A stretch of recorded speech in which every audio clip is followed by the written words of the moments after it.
გერმანიისა და დიდი ბრიტანეთის ელჩების შემდეგ საგარეო უწყებაში 2 დღის წინ ევროკავშირის ელჩი იყო დაბარებული. რა ნაბიჯების გადადგმას ითხოვს ევროკავშირი დიალოგის აღსადგენად და რა პირობები აქვს ოფიციალურ თბილისს, რომელიც ევროპის ქვეყნებთან კავშირების შეფერხებაში სწორედ ევროკავშირის ხელმძღვანელობას ადანაშაულებს. საქართველოს საგარეო პოლიტიკის პრიორიტეტები და მთავარი მიზნები მსოფლიო გეოპოლიტიკური დაძაბულობის, რეგიონული კონფლიქტებისა და უსაფრთხოების მზარდი გამოწვევების ფონზე. ამ თემებზე ვისაუბრებთ დღევანდელ გადაცემაში. ჩვენს შეკითხვებს საქართველოს საგარეო საქმეთა მინისტრი და ვიცე-პრემიერი მაკა ბოჭორიშვილი უპასუხებს. ის უკვე ჩვენ სტუდიაში იმყოფება. მოგესალმებით, ქალბატონო მაკა. მადლობა გადაცემაში სტუმრობისთვის. მოგესალმებით, მივესალმებით ჩვენს მაყურებელს. დიდი მადლობა მოწვევისთვის. ჩვენი საუბარი მინდა დავიწყო ევროკავშირის ელჩის დაბარებით. პაվել ხერჩინსკი 2 დღის წინ იყო საგარეო უწყებაში და საინტერესოა, ჩვენ არ მოგვისმენია მედიასთან დამატებითი კომენტარი აღარ გააკეთა. ნახეთ მხოლოდ ის განცხადება, რომელიც გავრცელდა ევროკავშირის წარმომადგენლობის მხრიდან. რით ახსნა მან რა განმარტება გააკეთა იმ განცხადებაზე, რომელიც ბრიუსელში გაკეთდა და რომლის მიხედვით საქართველო ახლა არის გზა გასაყარზე და ის მოვლენები, რომლებიც უნდა გადაწყდეს უახლოეს კვირებსა თუ თვეებში განსაზღვრავს, საით წავან ნათელი ევროკავშირის ნათელი მომავლისკენ თუ უკან სიბნელეში, სიღარიბესა და სამოქალაქო დაპირისპირებაში. ეს სიტყვები ახსენა მან. კი, ნამდვილად ახსენა ეს სიტყვები და ჩვენ განცხადებაც ვიხილეთ, რომელიც გაავრცელა ევროკავშირის მისიამ ელჩთან ჩემი შეხვედრის შემდგომ, სადაც ბევრი არაფერი წერია ახსნა განმარტებასთან დაკავშირებით. არის კიდევ ერთხელ გაცხადებული ის, რომ თურმე ევროკავშირი მხარს უჭერს ჩვენს ევროკავშირისკენ სწრაფვას, რაც გასაგებია, თუმცა მეორეს მხრივ ის ნაბიჯები და ის განცხადებები, რაც კეთდება ბრიუსელის მხრიდან და თავად ევროკავშირის ელჩიც იყო ამ ღონისძიების მონაწილე, რაც ვიხილეთ, იწვევს შეშფოთებას და სამართლიან შეშფოთებას იწვევს საქართველოში, ქართულ პოლიტიკურ წრეებში, ქართულ საზოგადოებაში. ჩვენ იმ საზოგადოების ნაწილი ვართ, ის საზოგადოება ვართ, რომელსაც ძალიან კარგად გვახსოვს, საიდან მოდის ჩვენი ქვეყანა და სად მივდივართ, ძალიან კარგად ვიცით და ასეთი განცხადება, რა თქმა უნდა, ჩვენი საზოგადოების მხრიდან და პოლიტიკური წრეების მხრიდან აღქმული იყო როგორც პირდაპირ მუქარა და სრულიად სამართლიანი, ასე ვთქვათ, შეშფოთება გამოიხატა საქართველოს ხელისუფლების მხრიდან გაკეთებულ განცხადებასთან დაკავშირებით, ხო? ერთია, როდესაც კეთდება განცხადებები და მეორეა, რისთვის გამოიყენება ეს განცხადებები. ხო, დღეს ჩვენ ძალიან ხშირად გვესმის ბრალდებები, თითქოს საქართველოს ან ქართულ პოლიტიკურ ელიტას აქვს ანტიევროპული რიტორიკა და ეს რიტორიკა არის შემაშფოთებელი და დღეს ძალიან ხშირად სწორედ რიტორიკაზე აპელირებენ, როდესაც საუბარი არის შემაფერხებელ გარემოებებზე თუ ასე ვთქვათ იმ გარემოებებზე, რომელიც ერთგვარად აფერხებს დიალოგს საქართველოსა და ევროკავშირს შორის. ერთის მხრივ ცინიკურია ასეთი ბრალდებები, მაშინ როდესაც ჩვენ ვხედავთ კონკრეტულ ნაბიჯებს, რომელიც ჩვენი ქვეყნის ინტერესების წინაშე იდგმება კონკრეტული აქტორების მხრიდან, მათ შორის ბრიუსელის ბიუროკრატიის დიდი მნიშვნელოვანი წარმომადგენლები იღებენ თავად ამ ღონისძიებებში მონაწილეობას და შემდგომ ჩვენი სამართლიანი რეაგირება არის მერე შეფუთული თითქოს ჩვენ რაღაც ანტიევროპული რიტორიკით ვართ თუ დევნით ევროპული ელჩების დაკავებით. ბევრი განმარტება აქ, როგორი განმარტებაც არ ამის განმარტება ძალიან შეუძლებელია. აქ განცხადება რა გაკეთდა, ეს იმდენად მნიშვნელოვანი არ არის. მნიშვნელოვანი არის თვითონ ღონისძიებები და ნაბიჯები, რასაც აკეთებს ბრიუსელი დემონსტრაციულად საქართველოს ხელისუფლების წინააღმდეგ. საქართველოს ხელისუფლება არის ხალხის მიერ არჩეული ხელისუფლება და ჩვენ როდესაც გვესმის მტკიცება იმისა, რომ თითქოს ბრიუსელი ან ვინმე მხარს უჭერს ქართულ ხალხს და ქართული ხალხის მისწრაფებებს, ამის დასტური იქნებოდა სწორედ ხელისუფლებასთან ურთიერთობა და ხელისუფლებასთან სწორედ თანამშრომლობა. მოდით ესე ვთქვათ, საქართველოს საუკეთესო ინტერესების შესაბამისად, იმიტომ რომ დღეს საქართველოს ქართული ხალხის ინტერესებს გამოხატავს ის ხელისუფლება, რომელიც აირჩია ქართულმა ხალხმა. ამ შემთხვევაში თუ კი ჩვენი ინტერესების დაცვაზეა საუბარი და თუ ვინმეს ადარდებს ჩვენი ინტერესები, პირველ რიგში სწორედ ხალხის მიერ არჩეულ ხელისუფლებასთან ერთად უნდა ითანამშრომლოს. მეორეს მხრივ ჩვენ ვხედავთ სწორედ განცხადებებს და არა მხოლოდ განცხადებებს, ნაბიჯებს, რომელიც იდგმება იმისათვის, რომ წახალისებული იყოს ჩვენს ქვეყანაში სწორედ ხელისუფლების წინააღმდეგ ნაბიჯები, ის ძალები, რომლებსაც რადიკალური დღის წესრიგი აქვს. და ჩვენ ვხედავთ განცხადებებს ერთის მხრივ თითქოს რაღაც დემოკრატიულ უკუსვლასთან დაკავშირებით, თუმცა შეშფოთებას არავინ გამოხატავს იმასთან დაკავშირებით, რომ დღეს საქართველოში არიან პოლიტიკოსები, რომლებიც სწორედ დემოკრატიის ფუნდამენტურ წესებს ეწინააღმდეგებიან, უარს ამბობენ არჩევნებზე, ეწინააღმდეგებიან არჩევნებს, არჩევნების შედეგებს, არ აღიარებენ მას. ეს დემოკრატიული უკუსვლისგან გადადგმული ნაბიჯები, რომელი უფრო არის, ხო? მაგრამ ელოდებით, რომ რიტორიკა ასეთი ტიპის შეხვედრების შემდეგ შეიძლება, იმიტომ რომ არ იყო რიტორიკა, შეიძლება ტონი ოდნავ შერბილებული იყო, მაგრამ იმ განცხადებაში ხაზგასმული იყო, რომ საქართველოს ხელისუფლებას არ მიჰყავს ევროკავშირისკენ. ანუ ისევ კეთდება განცხადებები, რომელმაც უნდა მიზანი ამ განცხადებების არის ერთადერთი, გამოიწვიოს ჩვენ საზოგადოებაში პოლარიზება და კიდევ უფრო მეტი დაძაბულობა, მეტი შიში და რაღაც მუქარის ტონის შემცველია თითქოს ეს, ხო? რაღაცნაირად ევროკავშირის საელჩო ამ შემთხვევაში ჩვენ საზოგადოებას აუწყებს, რომ საქართველოს ხელისუფლება აკეთებს რაღაცას ისეც, რაც წინააღმდეგობაში მოდის ევროკავშირში ინტეგრაციის კურსთან, ხო? აი ეს არის მათი განცხადება. ახლა თუ შევხედავთ შეხვედრის ტონს და შეხვედრაზე გამოთქმულ მოსაზრებებს და იმას, რაც ჩვენ არამხოლოდ ევროკავშირის ელჩისგან, არამედ ბევრი ჩვენი პარტნიორისგან გვესმის, ხო? რაღაც შეცვლილი ტონი და ხედავთ კიდეც განცხადებებში, თქვენ დააკვირდებოდით ბოლო საგარეო საქმეთა მინისტრების ბოლო შეხვედრას, იქაც გაკეთებულ განცხადებებს რადიკალურად განსხვავებულია ტონი, რომელიც ჩვენ გვესმოდა რამდენიმე თვის წინ, თუნდაც საქართველოსთან მიმართებაში. ამას აქვს თავისი ობიექტური მიზეზები, აქვს ახსნა, რა თქმა უნდა, სურვილი და აღქმა იმის, რომ საქართველოსთან ურთიერთობა, საქართველოსთან დიალოგი საჭიროა, ევროკავშირის პოლიტიკა დღეს, რომელიც არის არჩეული, არის მცდარი, არის შესაძლებელი და ახლა დგას კითხვა, როგორ უნდა გავაკეთოთ ეს?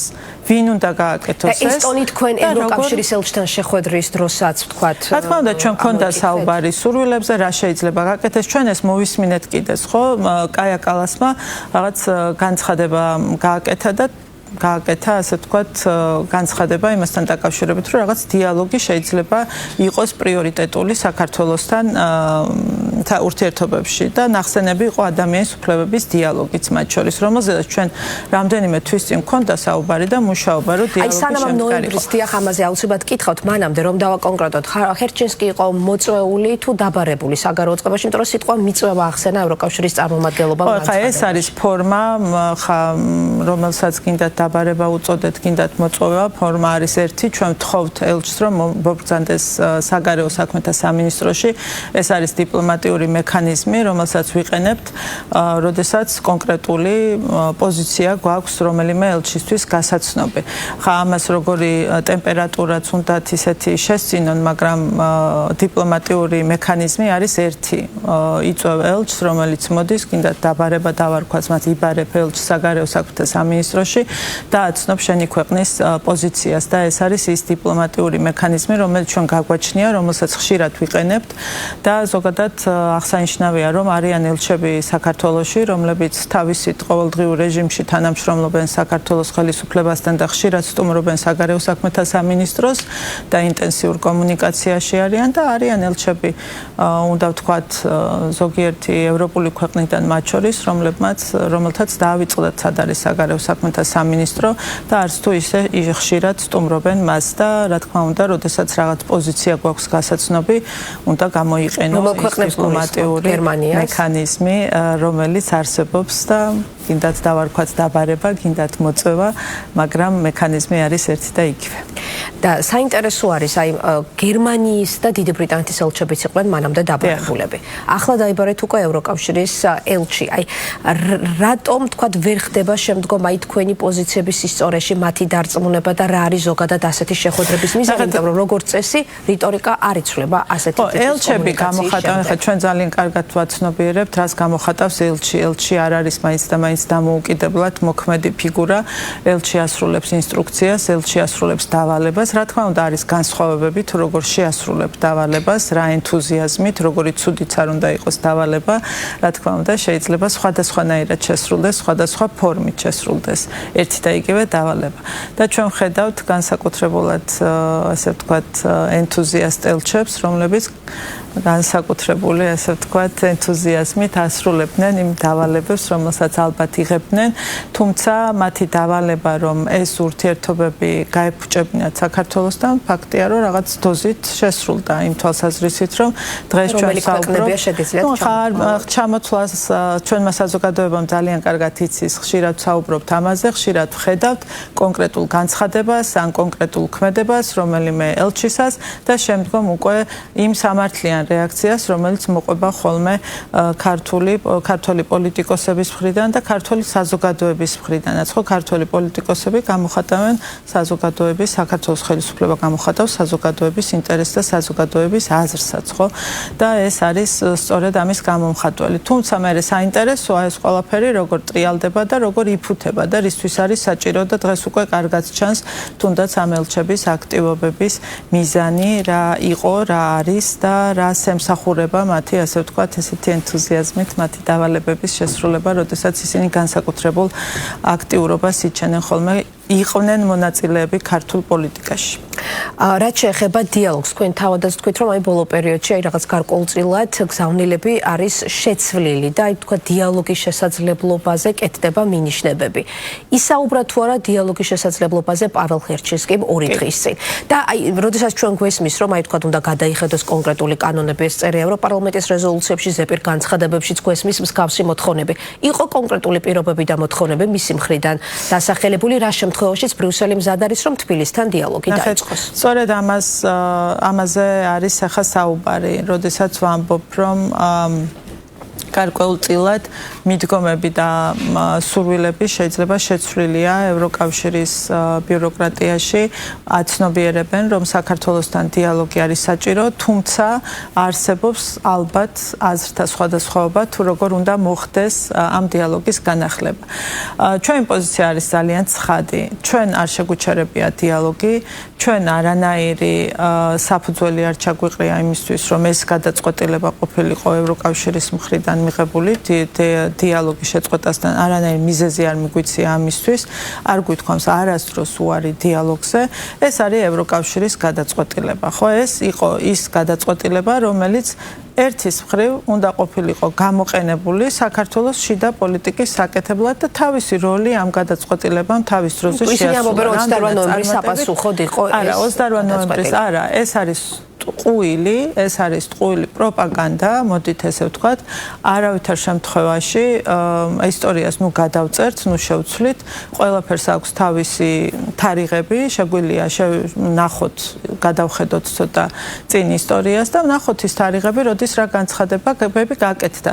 ჩვენ ძალიან კარგად გვახსოვს 2024 წლის ივნისი და არ უნდა დავივიწყოთ ეს იყო არჩევნებამდე რამდენიმე თვით ადრე, როდესაც ევროკავშირის ელჩმა მაშინ ჩვენ გვამცნო და განგვიმარტა თუ რას ნიშნავდა ევროკავშირის საბჭოს გადაწყვეტილება საქართველოსთან დაკავშირებით. დასკვნები. ეს ჩვენ განგვიმარტეს ასე, რომ ევროკავშირმა შეაჩერა საქართველოსთან დიალოგი და შეჩერდა ევროინტეგრაციის პროცესი. ეს სიტყვები იყო გამოყენებული, როდესაც ჩვენ განგვიმარტეს ევროკავშირის საბჭოს გადაწყვეტილება 2024 წლის ივნისში და შემდგომ უკვე განცხადება, რომელიც გაკეთდა მოგვიანებით საქართველოს პრემიერ-მინისტრის მხრიდან, რომელიც არც ერთი წინადადება, არც ვერ ნახავთ ვერც ერთ წინადადებას ამ განცხადებაში, რომლის საფუძველზეც შეიძლება გამოიტანო დასკვნა, რომ ჩვენ შევაჩერეთ ევროინტეგრაციის პროცესი. ეს განცხადება ითარგმნა ამგვარად და დღემდე ასეთი სპეკულაცია ხდება, თითქოს ჩვენ შევაჩერეთ ევროინტეგრაციის პროცესი, როცა ამ განცხადებამდე რამდენიმე თვით ადრე უკვე ევროკავშირს ჰქონდა დასკვნები გამოქვეყნებული და ეს დასკვნები ევროკავშირის ელჩმა საქართველოში გვითარგმნა როგორც დიალოგის შეჩერება, იმავდროულად ევროინტეგრაციის პროცესის შეჩერება. ასე რომ ეს დიალოგი, ეს ასე ვთქვათ ურთიერთობები შეჩერებული არის ევროკავშირის ბიუროკრატიის მიერ. ჩვენ ისიც ძალიან კარგად ვიცით, რომ იყო ძალიან დიდი მცდელობები იმისა და რომ გამოყენოთ გახსოვთ ალბათ არჩევნების შემდგომ მცდელობები რომ სურათი დახატულიყო თითქოს საქართველო არის იზოლაციაში. საქართველოს საგარეო საქმეთა მინისტრს არ შეხვედროდა არავინ, გახსოვთ ალბათ იგივე ევროკავშირის ელჩთან ჩემ შეხვედრას როგორც საგარეო საქმეთა მინისტრისას პირველ შეხვედრას რა ამბავი მოყვა, რა ჩაიდინეს ზოგადად ჩვენი ოპოზიციის წარმომადგენლებმა და ასეთი რიტორიკა ახლაც გრძელდება, რომ თქვა ევროპის ქვეყნებში არ დადიან ხელისუფლების წარმომადგენლები. მოდით ესე ვთქვათ, ეს ყველაფერი მოგონილი და შექმნილი იყო იმისთვის, რომ სურათი უნდა დახატულიყო ასეთი, ხო ემსახურებოდა, რამაც არ იმუშავა. შეგვხვდნენ კიდეც, ვისაუბრეთ კიდეც, ანუ არ იყო ხო, ევროკავშირი ვერ მოხდა ამ ხალხის მიერ ამ მიზნის მიღწევა. შესაბამისად დგას ახლა დღის წესრიგში, რომ რა ვქნათ, როგორ გავაგრძელოთ, ესე ვიყოთ გაბუტულები, არ ველაპარაკოთ. ამ დროს სასიცოცხლოდ საჭიროა საქართველოსთან დიალოგი, ეს ძალიან მნიშვნელოვანია. არა მხოლოდ ძალიან ბევრი თვალსაზრისით არის დღეს ევროკავშირისთვის საჭირო საქართველოსთან იყოს დიალოგი. ამას ყველა კარგად აცნობიერებს, უბრალოდ კითხვის ნიშანი არის ერთადერთი, როგორ გავაკეთოთ ეს. გავიგეთ, რომ საჭიროა შეიძლება სახის შენარჩუნება, საჭიროა ვიღაცას უჭირს ნაბიჯის უკან გადადგმა, მაგრამ ჩვენთვის ძალიან მნიშვნელოვანია ამ შემთხვევაში პრინციპულობა. ჩვენ ძალიან ბევრი რამ დაგვაბრალეს, ძალიან მძიმე დეზინფორმაციული კამპანიები აწარმოეს ჩვენი ქვეყნის და ჩვენი ხელისუფლების წინააღმდეგ. ჩვენ ქვეყანას და ჩვენს ხელისუფლებას ეცადნენ, რომ მოეყენებინათ ძალიან სერიოზული რეპუტაციული ზიანი. ახლა ჩვენ არაფერი გვაქვს საფიქრალი, არაფერი გვაქვს აბსოლუტურად გასაკეთებელი იმისათვის, რომ დიალოგი აღდგეს, ჩვენ არ გვითქვამს უარი, მათ შეუძლიათ უბრალოდ თქვან, რომ იყო რაღაც ნაბიჯები გადადგმული, რაც იყო შეცდომა, რაც იყო არასწორი, არარუსულ კამპანიის უკან. ეს პოზიცია გააცანით თქვენ. ჩვენ ამას მუდმივად ვაჩვენებთ. აი, რაიმე ახალი გზავნილია, აი, რამე ახალი ხომ იყო ეს კამპანია, რამაც დააზიანა ჩვენი ქვეყანა. ხომ იყო უამრავი სხვა კამპანიები, ამის გაყალბებული არჩევნების კამპანია, რაღაც მომწამლელი ნივთიერებების გამოყენების კამპანია, უმაღლეს დონეზე ნაწარმოები. ამ ყველაფრის უკან ხო დგას გარკვეული ფული, გარკვეული ძალები და ახლა ჩვენ როგორ გავაკეთოთ? ჩვენ ეს ყველაფერი გადავდოთ, ვითომ არაფერი ყოფილა და კიდევ ჩვენ დავიდანაშაულოთ. მათაც აქვს პრეტენზიები. პირველი ის, რომ ადამიანის უფლებრივი თვალსაზრისით ქვეყანაში მათი შეფასებით არის მძიმე მდგომარეობა. დიახ, ანუ მე მათ არგუმენტებს გეტყვით, რომ არის ქვეყანაში დემოკრატიული უკუსვლა, რომ ის კანონები, რომლებიც ბოლო პერიოდში მიიღეს, თუნდაც მედიის, თუნდაც თქვა სამოქალაქო აქტივისტების და თქვა შეკრების და თავისუფლების შესახებ კანონებში, იქ არის თქვა რეპრესიული, დიახ, რეპრესიები. პირდაპირ ასე შეაფასეთ რეპრესიები. ანუ მათ აქვთ კონკრეტული მოთხოვნები, რა რაღაც გარკვეულწილად აი გზამკვლევი რა შეიძლება გაკეთდეს, რომ დიალოგი აღდგეს. აი კარგია მაგას რო ამბობთ, რომ მოთხოვნები აქვთ. ნახეთ რა მოთხოვნები აქვთ და ვინ აყენებს ამ მოთხოვნებს და რისთვის აყენებს. ჩვენ არ ვთვლით ასე, რომ რაიმე რეპრესიული კანონი არსებობს საქართველოს. ჩვენ ვთვლით, რომ ყველა კანონი, რომელიც საქართველოს პარლამენტმა მიიღო 2020 წლიდან დავიწყოთ, ხო ეს პროცესი ძალიან განსაკუთრებულად აქტიურ ფაზაში შევიდა 2021-22 წლებში, ხო? როცა საჭირო გახდა ჩვენი ქვეყნის სტაბილურობის დასაცავად გარკვეული ზომების მიღება და ჩვენ უნდა ყოფილიყავით უპასუხისმგებლო ხელისუფლება, რომ არაფერი არ გაგვეკეთებინა ამისთვის. ჩვენ რო ეს არ გაგვეკეთებინა, ჩვენ შეიძლება დღეს აქ არ მჯდარიყავით, ესე მშვიდად არ გვესაუბრა და არ გვემსჯელა, როგორ გავაახლოთ დიალოგი ევროკავშირთან. ჩვენ სრულიად სხვა მოცემულობა შეიძლებოდა გვქონოდა დღეს. ეხლა რაც შეეხება დემოკრატიულ უკუსვლას, ესეც ტყუილია.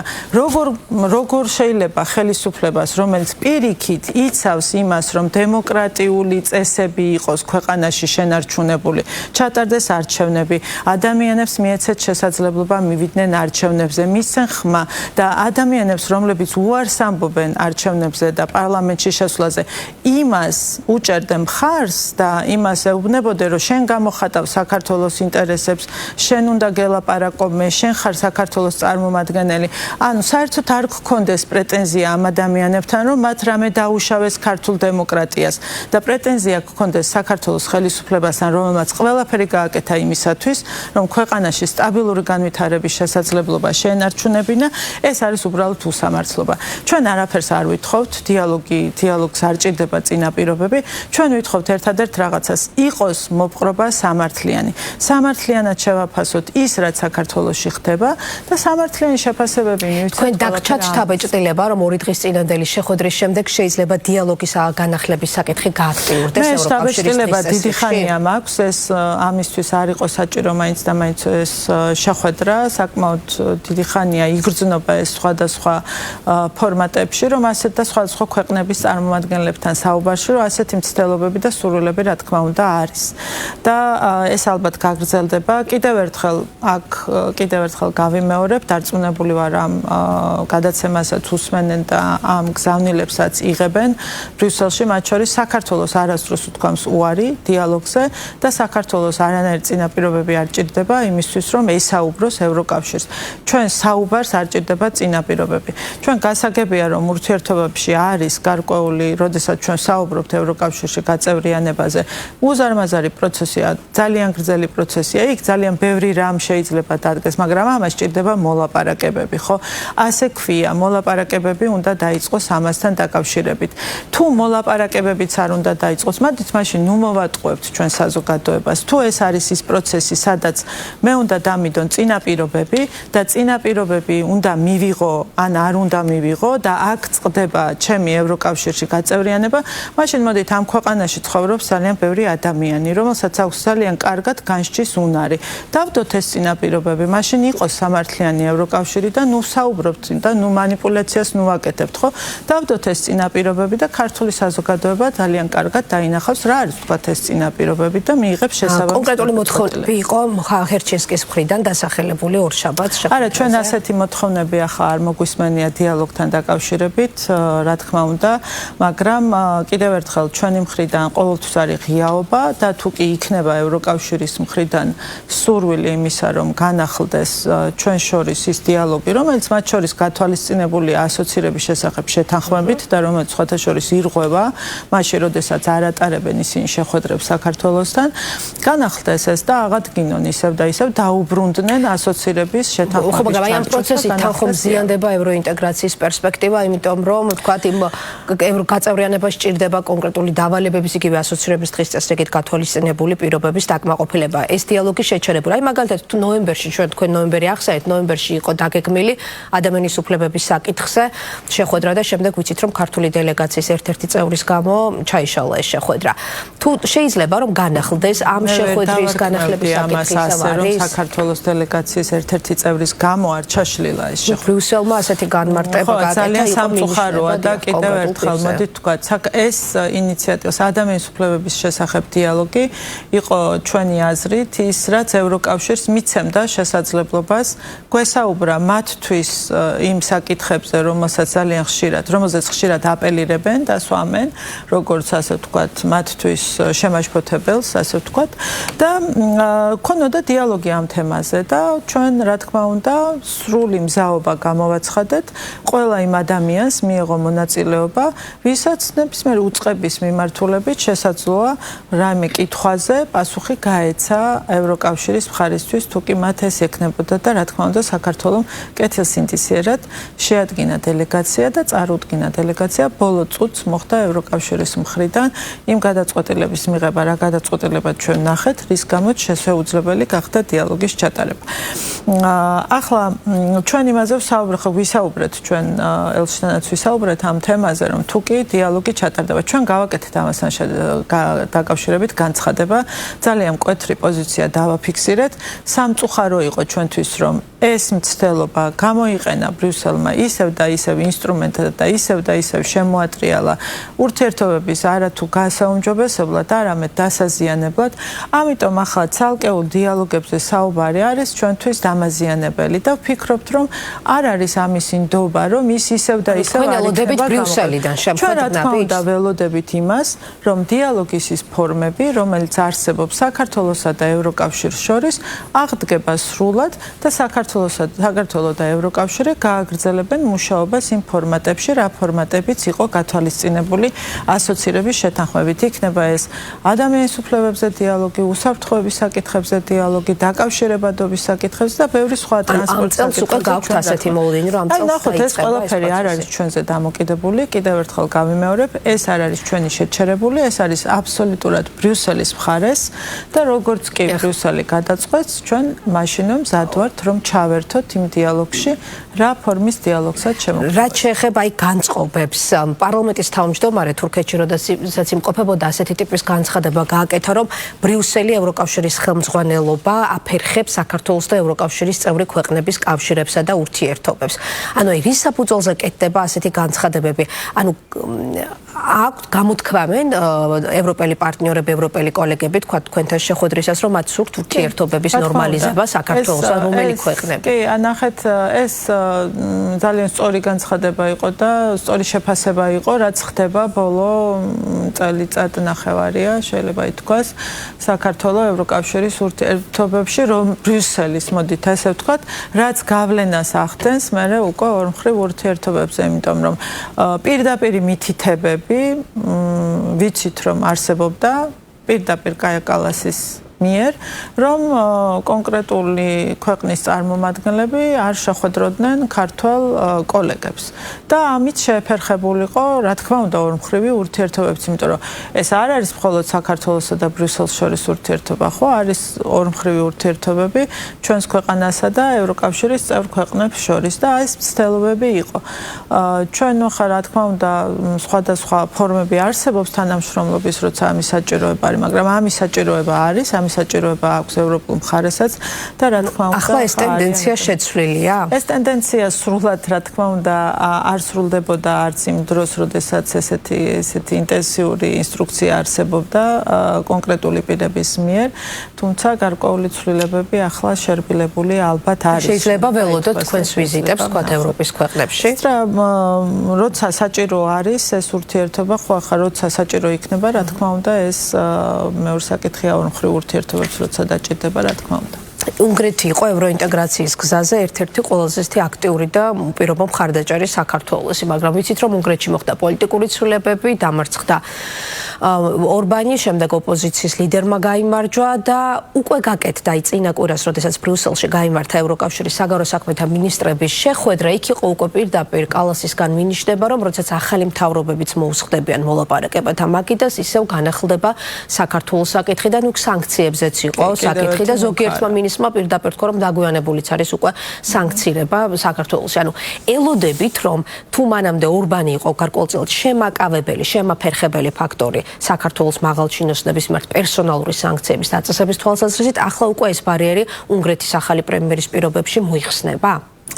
ხო, ძალიან ესეთია ნიშანდობლივია. ერთის მხრივ ჩვენ საუბრობთ, როგორ შეიძლება აღდგეს დიალოგი ევროკავშირსა და საქართველოს შორის და მეორეს მხრივ, როგორ შეიძლება გამოყენებული იქნას ისევ შანტაჟის მექანიზმი საქართველოსთან მიმართებაში.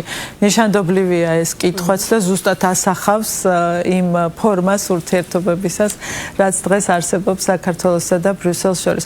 თუ ჩვენ საუბრობთ დიალოგის აღდგენაზე, რა თქმა უნდა, წესით და რიგით ამაზე აღარ უნდა საუბრობდეთ, როგორ უნდა დააშანტაჟო საქართველო და საქართველოს ხელისუფლება, თუმცა რა თქმა უნდა, ასე ვთქვათ, მადა იმისა, რომ ეს განხორციელდეს, გარკვეულწილად აღძრულია სწორედ იმ ცვლილებებიდან გამომდინარე, რაც მოხდა უნგრეთში, თუმცა მე არ მგონია, რომ ამას საფუძველი ჰქონდეს და რაიმე რესურსი არსებობდეს ამ მიზნის მისაღწევად, თუ კი ვინმეს აქვს ასეთი მიზანი, რომ ევროკავშირის დონეზე სანქციები დაუწესონ საქართველოს ან საქართველოს ხელისუფლებას, ხო? მცდელობა იყო, იმ პირობებშიც იყო, თქვენ გახსოვთ ალბათ ყულევის თემა, სულ ცოტა ხნის წინ, ასე ვთქვათ, მცდელობა კიდევ ერთხელ განხორციელდა. ძალიან ჩვენ ბევრი ვიხილეთ უსამართლო ნაბიჯი საქართველოსთან მიმართებაში, ახლა გამორიცხვით არაფერი ალბათ არ უნდა გამორიცხო ადამიანმა, თუმცა ძალიან რთულია დღეს ევროკავშირის გარშემო წევრ ქვეყნებში იპოვო ის კონსენსუსი, რაც ჭირდება ამ საკითხის გატანას. ჩვენ ძალიან კარგად ვიცით, რომ არიან კი ქვეყნები, რომლებიც სიამოვნებით განახორციელებდნენ ამას, კონკრეტული წარმომადგენლები, თუმცა ძალიან კარგად ვიცით ისიც, რომ ბევრად უფრო მეტი ქვეყანა აცნობიერებს და ბევრად უფრო მეტი ქვეყნის ხელისუფლება აცნობიერებს იმ მიდგომების არასამართლიანობას, რაც საქართველოსთან მიმართებით ხორციელდება და ნაკლებად მოსალოდნელია, რომ რაიმე რეალური და რეალისტური საფუძველი კონდეს ასეთი მიზნების განხორციელება საქართველოსთან მიმართებაში. ისევ და ისევ ჯობს ვისაუბროთ იმაზე, თუ როგორ შეიძლება დაბრუნდეს საქართველოს ევროკავშირის ურთიერთობები ნორმალურ ჩარჩოში. ესეც უნდა ვთქვათ, რომ შანტაჟის ენით ამას ვერაფრით ვერ მოვახერხებთ.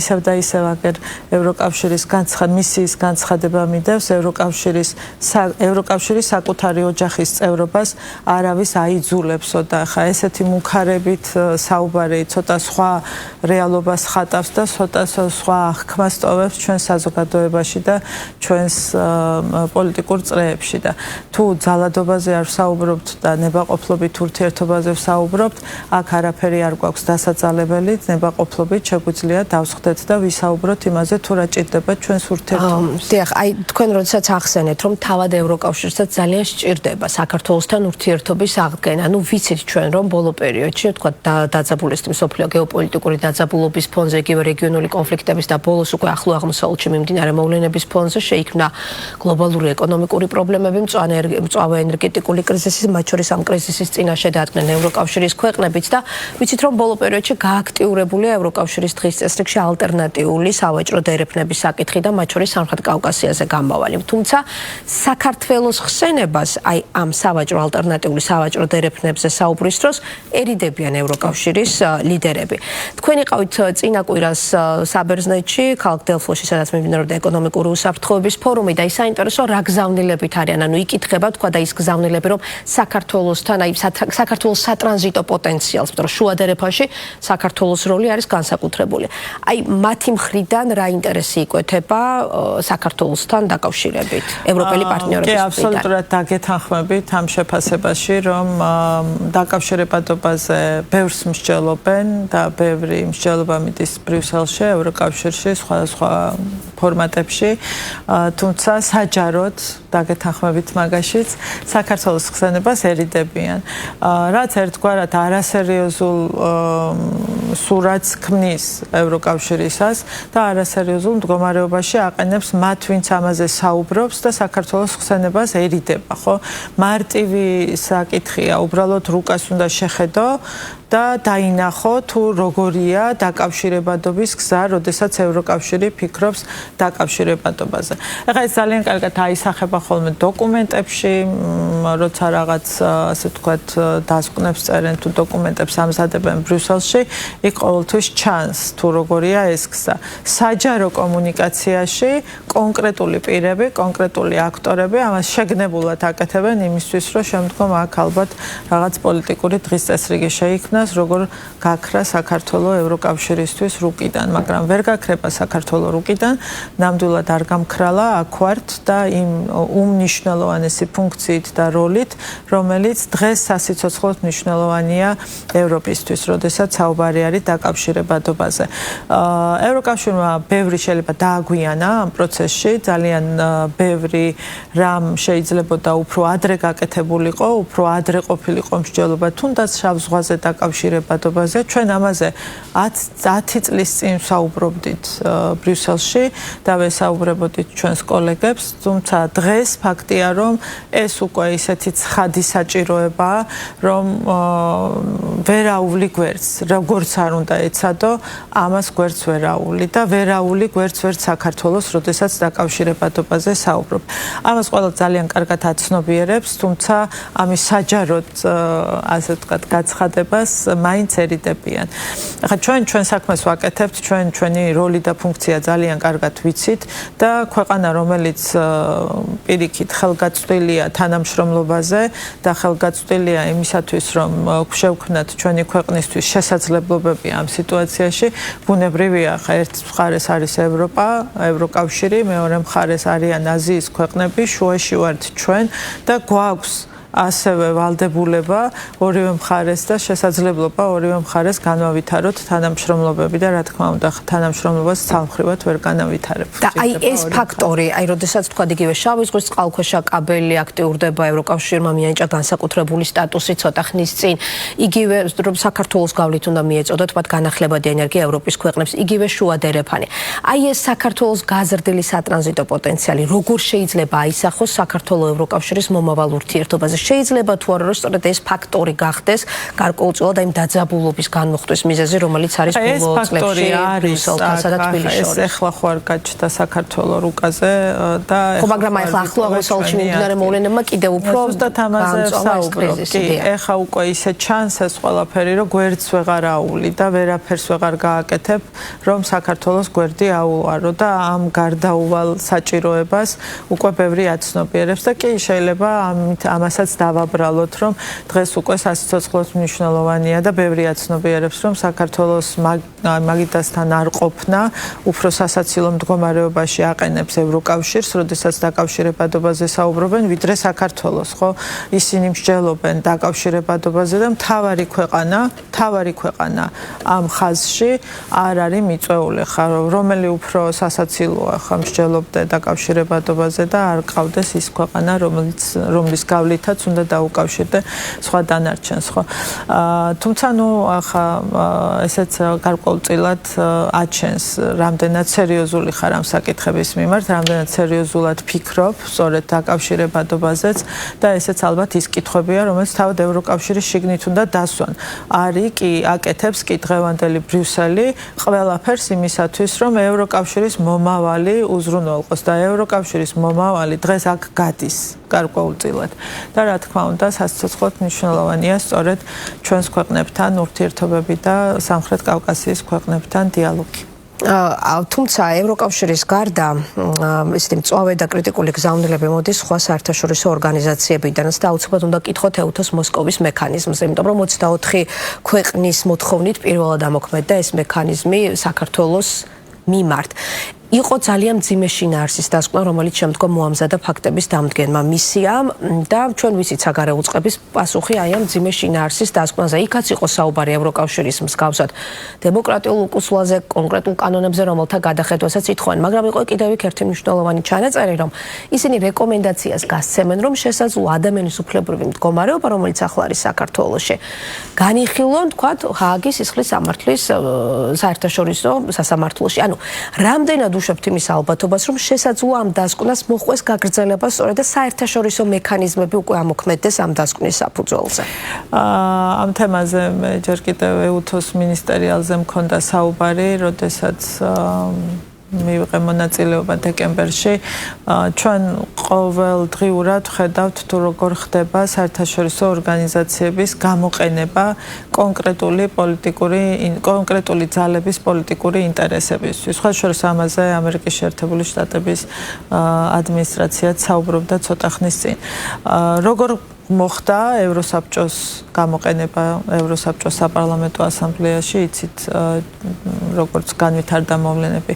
ეუთოშიც იყო ასეთი მცდელობები და მოსკოვის მექანიზმი სწორედ ამის დასტურია. ხა 23 ქვეყანამ ამოქმედა მოსკოვის მექანიზმი, წინასწარ დაწერილი დასკვნა.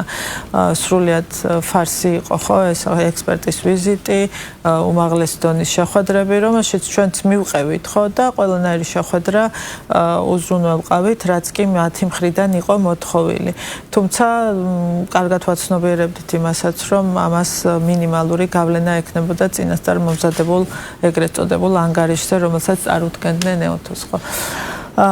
ცდელობა კიდევ ერთხელ გამოიყენონ მაქსიმალურად ყველანაირი ინსტრუმენტები, მაგრამ ძალიან რთულია ხა ასე მთლად ასე თვალში ნაცარი შეაყარო ყველას, ისაუბრო საქართველოში ადამიანის უფლებების რაღაც გამოგონილ უმძიმეს მდგომარეობაზე, მაშინ როდესაც მართლა რო გაიხედავ გარშემო, მართლა ძალიან ბევრ ადგილას უმძიმესი მდგომარეობა, სწორედ ადამიანის უფლებების თვალსაზრისით და არავინ ხმას არ იღებს ამაზე, როდესაც გამოხატვის თავისუფლებაზე საუბრობენ და ქვეყანაში, სადაც არ ვიცი რამდენი ტელევიზია და რამდენი მედია საშუალება არსებობს და რამდენაირი აზრი ტრიალებს მედიაშიც, სოციალურ მედიაშიც და ასე შემდეგ ამ ქვეყანას ეუბნებოდნენ, რომ თითქოს რაღაცას ზღუდავ, სიტყვას ზღუდავ და ამ დროს გვერდით გეჭდეს ქვეყანა, სადაც ერთი ტელევიზია მოქმედებს მხოლოდ და იმას ეუბნებოდნენ, რომ შენ ხარ დემოკრატიის შუქურა. ასეთი სტანდარტებითაც ძალიან რთულია რაღაც იმ მიზნებს მიაღწიო. თუმცა ცდელობები გრძელდება, ამას ჩვენ კარგად ვხედავთ. და ამ ცდელობების მიზანი არის ხელისუფლების შეცვლა? ალბათ, ხო, ალბათ სხვა სხვა მიზანი რა შეიძლება იყოს, ხო? სხვა დავაზიანოთ საქართველოს ინტერესები, ამ შემთხვევაში ხელისუფლება არის ის, ვინც გამოხატავს ქვეყნის ინტერესებს და ეს არის ალბათ ის, რაც ვიღაც ძალებს არ აწყობთ, ხო? რაღაც ძალები არსებობს, რომელსაც არ აწყობს საქართველოში ის ხელისუფლება, რომელიც ასე ყოველგვარი კომპრომისის გარეშე იბრძვის ქვეყნის ეროვნული ინტერესების დასაცავად, ქვეყნის უსაფრთხოების და სტაბილურობის. რატომ არ აწყობთ ისევ დგას თქვა იგივე მეორე ფრონტის გახსნის საკითხი? ხა უსაფრთხოების გამოწვევა ნამდვილად არის ჩვენი ქვეყნისთვის, ჩვენთვის პირველი მიზანი რა თქმა უნდა ეს არის, რომ ამ ქვეყანაში იყოს მშვიდობა და რა თქმა უნდა არ გაჩნდეს რაიმე საფრთხე სწორედ უსაფრთხოების კუთხით.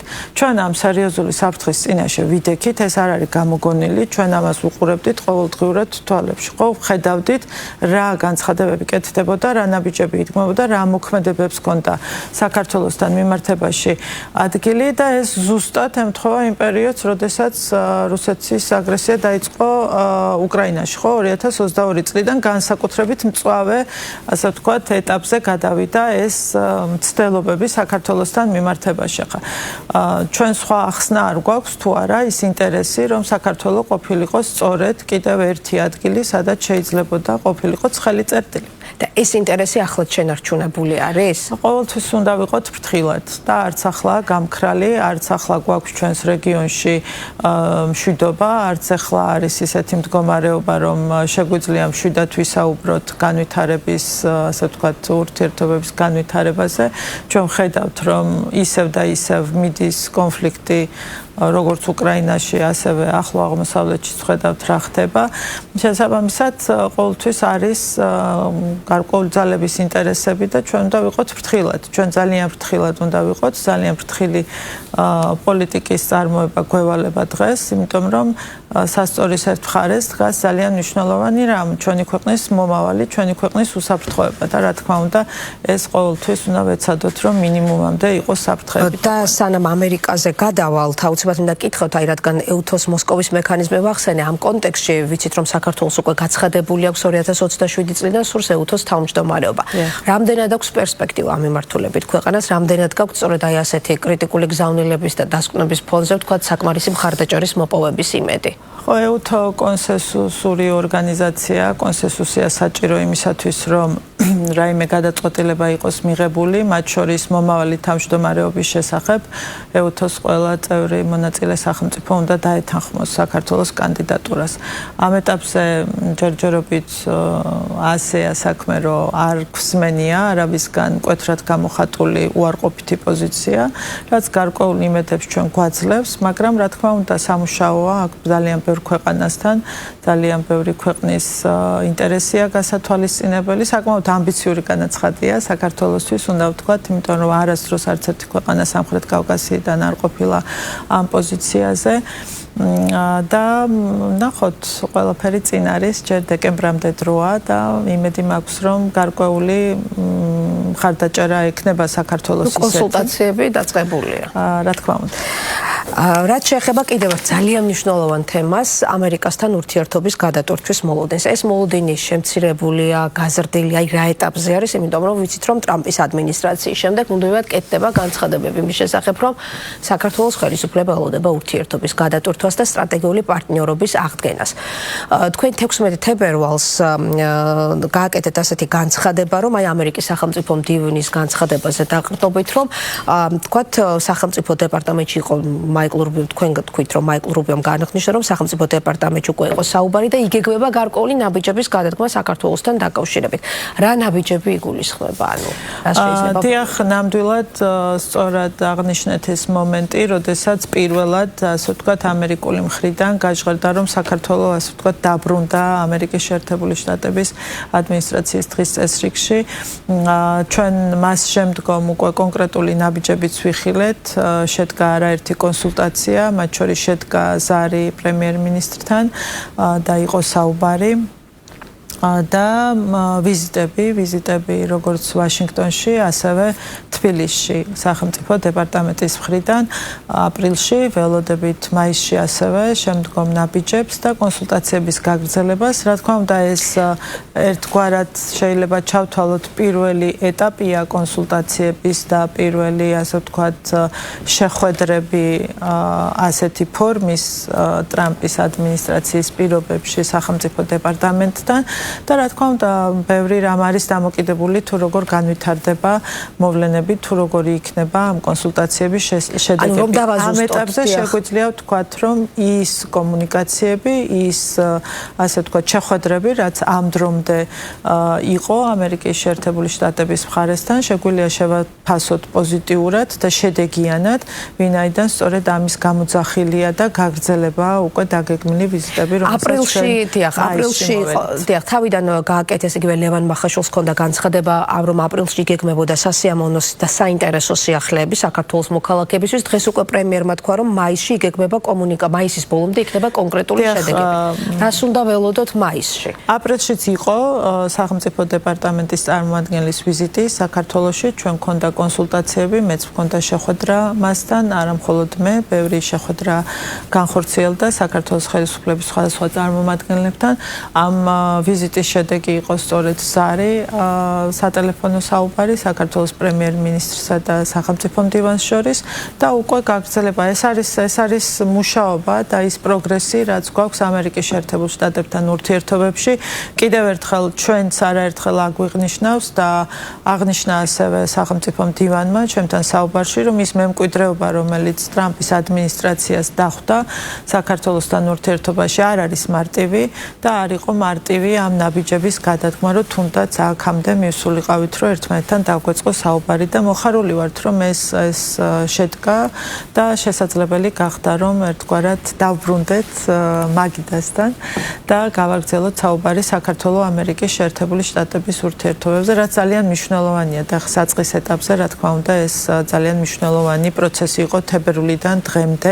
მაისში ვინ ჩამოდის? მაისში ველოდებით ამერიკიდან დელეგაციას? სახელმწიფო დეპარტამენტის წარმომადგენლების ვიზიტი იქნება საქართველოში. და იქნება თქვენთან შეხვედრა ხელისუფლების? არა მხოლოდ ხელისუფლების სხვადასხვა წარმომადგენლებთან დაიგეგმება შეხვედრები და თქვენც ამის შესახებ გექნებათ შესაბამისი ინფორმაცია.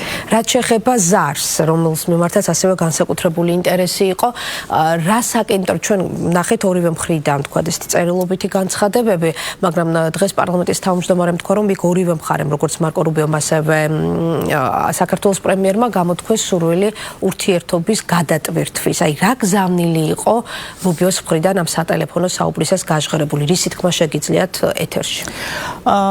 ეს უკვე გზავნილია, როდესაც ამერიკის შეერთებული შტატების მხრიდან უმაღლეს დონეზე ჟღერდება, რომ არის სურვილი ურთიერთობების გადატვირთვის. ესეც გზავნილი იყო, რაც ჩემთან საუბარში იყო გაჟღერებული, რომ მემკვიდრეობა იყო მძიმე და სამუშაო იყო იმისათვის, რომ ურთიერთობები გაჯანსაღდეს ამერიკის შეერთებულ შტატებთან, სურათი შეიცვალოს და ეს სურათი შევცვალოთ და მგზავნილის განხორციელებას ვხედავთ ახლა ჩვენ ხო ხორციელდება კომუნიკაცია ყოველდღიურ რეჟიმში, რა თქმა უნდა ჩვენი საელჩო ვაშინგტონში მუშაობს ყოველდღიურ რეჟიმში და ჩვენც ვხედავთ შედეგებს უკვე ამ მგზავნილებისას, რაც გაჟღერდა სატელეფონო საუბრისას პრემიერ-მინისტრთან, რომ ჩვენ უნდა ვიმუშაოს ურთიერთობების აღსადგენად. ეხლა სტრატეგიული თანამშრომლობის თავიდან დაწყებით, მოდით ასე ვთქვათ, რამხელა შესაძლებლობა არსებობს, რა თქმა უნდა არსებობს, ჩვენ სწორად უნდა წავიყვანოთ ეს პროცესი და რა თქმა უნდა ძალიან ბევრია თავად ამერიკის შეერთებული შტატების მხარეზე დამოკიდებული თუ როგორი იქნება, ასე ვთქვათ, სურვილი საქართველოსთან ურთიერთობების გადატვირთვის. ამ სურვილს ჩვენ ვხედავთ ყოველ შემთხვევაში ამ დრომდე განხორციელებული ზარებით, შეხვედრებით თუ კომუნიკაციით ჩვენ შეგვიძლია ვიმსჯელოთ, რომ ეს სურვილი არსებობს. და იმედი გვაქვს, რომ უფრო პოზიტიური დინამიკა გვექნება ურთიერთობაზე. და როგორი არის დღეს საქართველოს საგარეო პოლიტიკის მთავარი პრიორიტეტები და მთავარი მიზნები? რა ნაბიჯები იქმნება ხელისუფლების მხრიდან, რომ იგივე ამერიკის შეერთებული შტატების, ევროპის დღის წესრიგში საქართველოს საკითხი მუდმივად იყოს აქტუალური? საქართველოს ბოლო წლებში იმდენად პოპულარული იყო, ბევრი ძალისხმევა აღარ იყო საჭირო, მე მგონი, რომ დღის წესრიგში ყოფილიყავით, თავარია როგორ ვიქნებით. პოზიტიურ სტილში, რა თქმა უნდა. დღის წესრიგში ნამდვილად არ დაუშურებიათ გარკვეულ ძალებს, რომ ევროკავშირის დღის წესრიგში საქართველოს ყოფილიყო. მოდით ესე ვთქვათ, პოზიტიური, რეალურ დღის წესრიგს დავუბრუნდეთ. ეს არის ძალიან მნიშვნელოვანი, ხო? ჩვენ არც ქებადიდება გვჭირდება და არც ხოტბა გვჭირდება, ჩვენ გვჭირდება რეალურ დღის წესრიგზე დაფუძნებული ურთიერთობები. და არ გვჭირდება მოგონილი თემები, იმიტომ რომ ეს რეალური დღის წესრიგიც არსებობს, განსაკუთრებით ევროკავშირთან ურთიერთობაში, ხო? არის უამრავი თემა, რა თემაზედაც ჩვენ უნდა გქონდეს თანამშრომლობა, რაზედაც ერთად უნდა ვიმუშაოთ, იმისათვის რომ ორივე მხარის ინტერესებშია ეს ყველაფერი და ეს არის ჩვენი სურვილი, ეს არის და ამას ვაკეთებთ, რომ მაქსიმალურად ვცდილობთ, რომ ვისთანაც გვაქვს კომუნიკაცია, სწორედ ეს რეალობა დავანახოთ და ის განცხადებები, რომელიც ჩვენ გვესმის, რეზოლუციები, ეს ხო სრულიად მოწყვეტილია ყველანაირ რეალურ საფუძველს, რაც ჩვენ ბოლო პერიოდში 10 რეზოლუციაა ევროპარლამენტის მიღებული, რომელიც იმდენად რთული იყო შესაფასებლად და კომენტარის გასაკეთებლადაც, იმიტომ რომ საერთოდ აცდენილია ყოველგვარ რეალურ სურათს და შესაბამისად ეს არის მნიშვნელოვანი. დავბრუნდეთ რეალურ დღის წესრიგზე, რაც შეიძლება არსებობდეს საქართველოსა და ევროკავშირის შორის, იმიტომ რომ ეს არის ორივე მხარის ინტერესებში. რაც შეეხება გერმანიაზეც მინდა კითხოთ აუცილებლად, ვიცით რომ გერმანიის საგარეო საქმეთა სამინისტროს ვებგვერდზე ისევ უცვლად რჩება საქართველოსთან დაკავშირებული მონაცემები. პრეზიდენტი და საგარეო საქმეთა მინისტრა თქვენაცვლად მითითებულია კვლავ ილია დარჩიაშვილი. ვიცით რომ რამდენიმე მიმართვა უკვე გქონდათ, გეგმავთ თუ არა კიდევ დამატებით რეაგირებას? ესეც არ ვიცი რას ასახავს, როგორ შეიძლება შეაფასო ეს მდგომარეობა, რა მდგომარეობაშიც არის გერმანიის საგარეო უწყება ამ კონკრეტულ შემთხვევაში, ხო?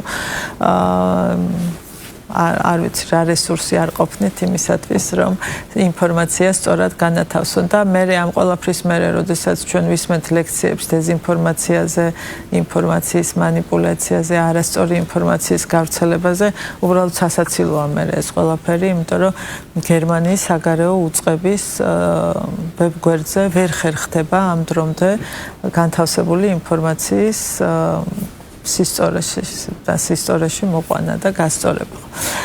ჩვენ გქონდა ახლა რეაგირება, ჩვენ ვერ ჩავასწორებთ ამ ინფორმაციას ჩვენი ძალები, ჩვენ რაც შეგვიძლია გავაკეთოთ არის ის, რომ მივუთითოთ მათ, რომ ასეთი რამ არის გასაკეთებელი და გავაგრძელებთ შეხსენებას რაღაც დიდხნიანი პერიოდები ჭირდებათ ხოლმე იმისთვის, რომ შეხედონ რა წერია ნოტაში. ანუ მიმართვას ისევ აპირებთ, თქვა რა. ჩვენ არ გვეზარება კიდევ გავაგრძელებთ ნოტების გაგზავნას და მითითებას იმაზე, რომ მათ ვებგვერდზე არის არასწორი ინფორმაცია განთავსებული. და აუცილებლად მინდა კითხოთ, რადგან ეს გერმანია ვახსენეთ, ისევ აი ელჩებთან დაკავშირებით, როდესაც თქვენ პაվել ჰერჩინსკის თან შეხვედრა თქვა დაანონსეთ, ანუ მისი დაბარება უკვე იყო გაცხადებული ოფიციალურად. მმართველი გუნდის ცალკეულმა დეპუტატებმა გააკეთეს განცხადებები, რომ თქვა ისინი საერთოდ მხარს უჭერდნენ, რომ ეს ელჩი უნდა იყოს ქვეყნიდან გაწვეული. შეიძლება რომ აი ეს საკითხიც გააქტიურდეს, მას შემდეგ რაც დაბარებული იყო ის საგარეო უწყებაში? მით უმეტეს აი ბრიუსელში გაკეთებული ბოლო რეზონანსული განცხადების შემდეგ. ასეთი რადიკალური ნაბიჯები ჩვენ არ გადაგვიდგამს არც ერთ ქვეყანასთან თუ ორგანიზაციასთან მიმართებაში, თუმცა საკმაოდ რადიკალური ნაბიჯები ვიხილეთ კონკრეტული ქვეყნების წარმომადგენლების მხრიდან საქართველოსთან მიმართებაში, მაგრამ მოდით ნუ ავყვებით ჩვენც იმ პროვოკაციებს, რა პროვოკაციებიც მოდის საქართველოსთან მიმართებაში, იმიტომ რომ თუნდაც კონკრეტული ელჩების აქტივობა რომელიც ბოლო წლებში ჩვენ ვიხილეთ, ერთგვარად როგორ შეიძლება შევაფასოთ, ხო, ეს პროვოკაციული, რომ რაღაცნაირად გქონდეს რეაგირება, რომელიც ისევ და ისევ შენს წინააღმდეგ იქნება გამოყენებული, ასე რომ ეს არაფერს მოგცემს, არაფრის მომტანია ამ შემთხვევაში.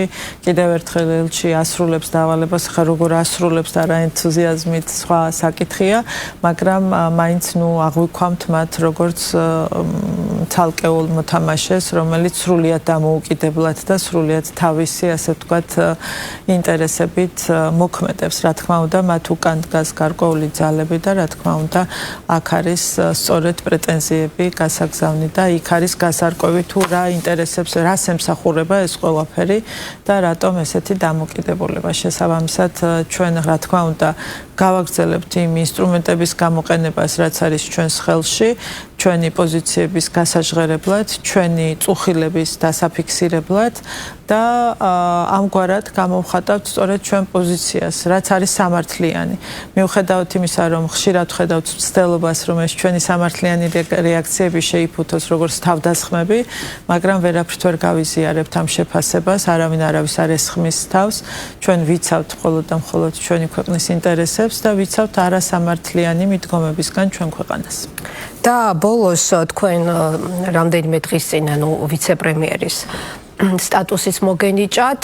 დღეს პრემიერმა თქვა, რომ ხართ ის ადამიანი, რომელსაც ყველაზე მეტი კონტაქტი აქვს მთავრობიდან, აღმასრულებელი ხელისუფლებიდან, საერთაშორისო პარტნიორებთან. ანუ რატომ გახდა საჭირო, რომ დამატებითი სტატუსი გქონოდათ კიდევ? ხო, საგარეო საქმეთა მინისტრს ბუნებრივია აქვს ყველაზე მეტი კონტაქტი და ყველაზე მეტად ან პირველი მოვალეობა ჩემი ეს არის სწორედ რომ წარმოადგინო ჩემი ქვეყანა საერთაშორისო ასპარეზზე და რა თქმა უნდა, როდესაც გაქვს უფრო მეტი რანგი, უფრო მეტი პრივილეგია ერთგვარად, რომ იყო შენი ქვეყნის წარმომადგენელი საერთაშორისო ურთიერთობებში და მხოლოდ მნიშვნელობას უმატებს იმ საქმეს, რა საქმესაც აკეთებ ქვეყნის გარეთ და უფრო მეტად არის, ასე ვთქვათ, შეფასებული როგორც მნიშვნელოვანი და მისი მნიშვნელობა უფრო მაღალია და ეს პრემიერ-მინისტრმა დღეს აღნიშნა და გაუსვა ხაზი სწორედ ამას, რომ ეს მნიშვნელოვანია იმისათვის, რომ ჩვენი ქვეყნის პოზიციები კიდევ უფრო, ასე ვთქვათ, მაღალი რანგიდან იყოს გაჟღერებული. ძალიან დიდი მადლობა საქართველოს საგარეო საქმეთა მინისტრი, ვიცე-პრემიერი მაკა ბოჭორიშვილი პასუხობდა გადაცემა დღის თემის შეკითხვებს პირდაპირ ეთერში. ამით დღევანდელი გადაცემა დასრულებულია. ხვალამდე გემშვიდობებით.